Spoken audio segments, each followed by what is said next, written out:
If you pick that food up off the floor and eat it, I'll give you the steak lunch in my hand.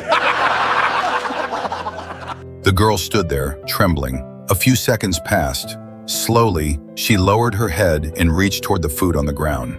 Then, enough, a man's voice cut through the noise. The manager sneered at him. What, you trying to be a hero? Or is this your big save the damsel moment? The man didn't argue. He walked over and gently helped the girl to her feet. The manager barked, I suggest you mind your own business, or I'll deal with you too. The man's name was Ethan Blake, 26 years old, an apprentice at a Detroit auto repair shop. He looked around at the room and said calmly, Does it make you feel powerful, bullying a hungry girl? The entire shop fell silent. Ethan led her to a small table in the corner and split his lunch in half. Eat this, it's clean. The girl's eyes turned red. Thank you, but I can't take your food. Ethan pushed the container toward her. It's okay, I can't finish it anyway. From that day on, Ethan shared half of his lunch with her every single day. But a few weeks later, the girl suddenly stopped coming, and she never returned.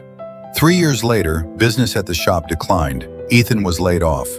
For 6 months, he sent out hundreds of resumes and heard nothing back, until finally, he landed an interview.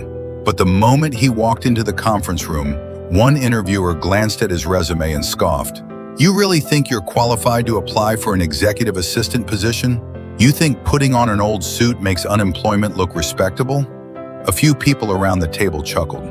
Ethan didn't argue. He tightened his grip on his resume and prepared to leave. Then, the door opened.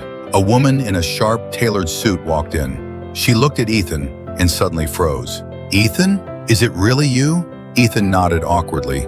The interviewer who had mocked him instantly went pale, because the woman standing at the door was Olivia Kane, the company's general manager. And 3 years ago, she was the girl being humiliated in that auto shop. She looked around the room, her voice calm but firm. 3 years ago, when I was at my lowest, everyone in that shop laughed at me. Except him. He shared his lunch with me when I had nothing. She glanced at the interview panel. You weren't just laughing at a candidate just now. You were laughing at a man who chose dignity when others chose cruelty. Then she turned back to Ethan and smiled softly. As of today, you don't need this interview. You're hired. Ethan stood there, barely breathing. Olivia added, You always said you just packed too much lunch. Well, now it's my turn to bring you an extra opportunity.